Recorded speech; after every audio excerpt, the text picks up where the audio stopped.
Hello again, everyone. Edwin Learnard back once again. In this YouTube astrological segment, I'm going to be dissertating and talking about having the Sun in Aries and Aquarius Ascendant in a natal chart.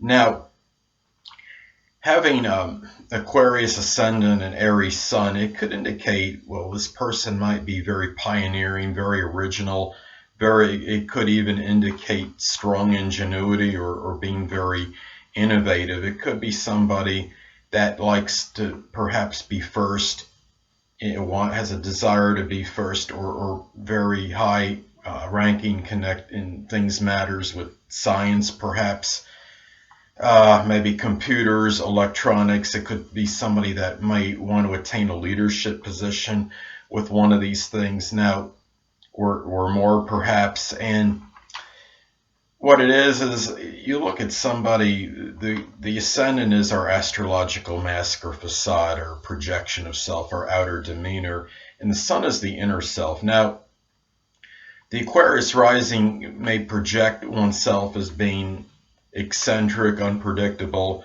perhaps even innovative in some cases, very amiable, very friendly, somebody that may make friends very easily, but really not always sustain ones, because Aquarius rising can be difficult perhaps to know in a real close manner.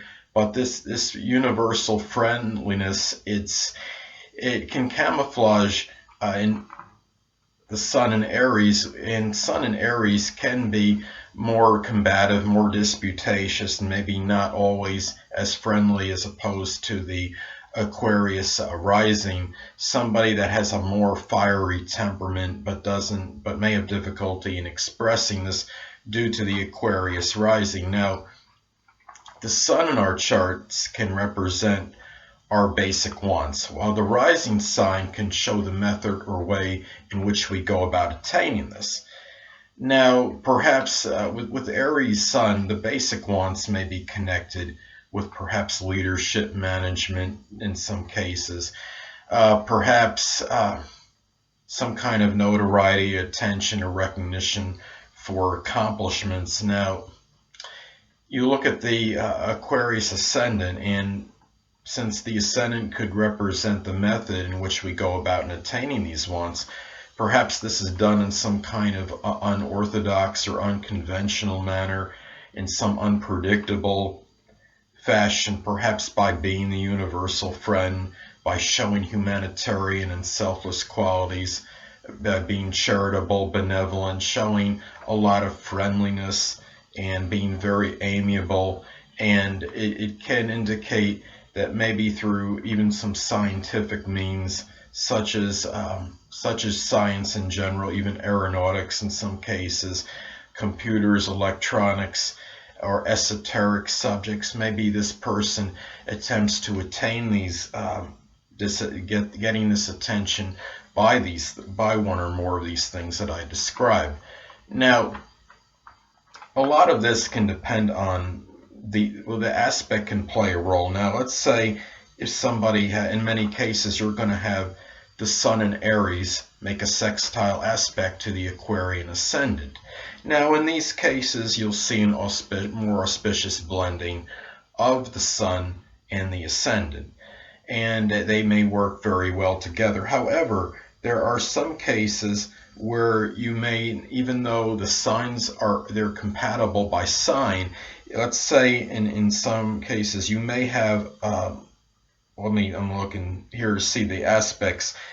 The square aspect can take place if you have, let's say, a late Aries Sun and an early Aquarius Ascendant, such as 28 degrees Aries Sun and say 0 degrees Aquarius Ascendant. Now, this can cause some inner tension and exasperation in the self, because this person might feel either misconstrued or perhaps misunderstood by others in many instances. So even though you have the blending by the sign, if you have that aspect, it can cause a little bit more tension. And in some cases, you could have a semi-square aspect, which would be very remote, of course.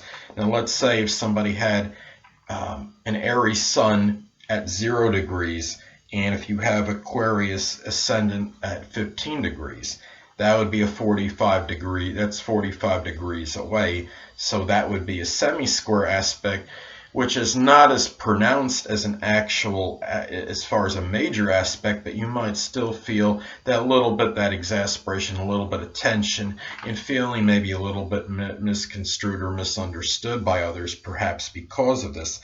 And another positive aspect, although this is a minor aspect as well, in some cases you can have a semi-sextile aspect take place between these signs. Let's say Aries, Sun is at 0 degrees, and the Aquarius Ascendant is at 29 degrees, which would make a semi-sextile aspect, and that would have a positive blending, but not as much as the major aspect with the sextile, as I described before.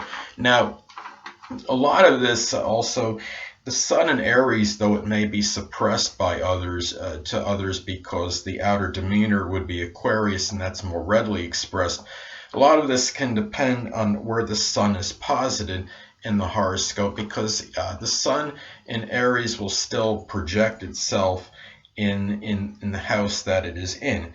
Now, if in many cases the Sun in Aries will be in the first, second, or third house of Aquarius rises. Now, the Sun in the first house could show where the person may want to be able to stand out and be prominent and maybe very in attention seeking, and you might see the Aries come out strongly in this. Even with Aquarius rising, the Sun in Aries in the first house would really show this. It would come out a little stronger in the outer demeanor as opposed to it being in the second or third house. Now, if the Sun in Aries is in the second house, you could see these assertive and aggressive qualities coming out in connection with generating income and making money, and perhaps in accumulating possessions and being outspoken regarding their values.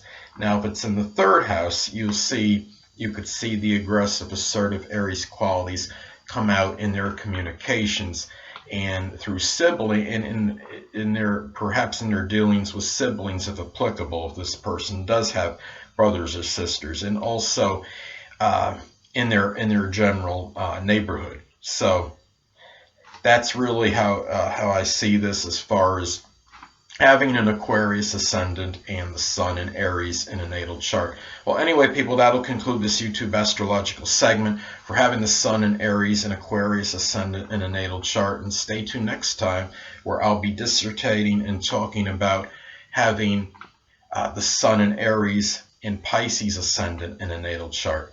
Two things I want to get with you on before I head out. Firstly, the stars may impel but do not compel. And secondly, never isolate any single astrological element, aspect, planetary placement, position, configuration, influence, or what have you, and make an analysis of a person, astrologically speaking, based on this alone. Because astrologically speaking, the person is the sum of all their components in their natal chart, and not just one.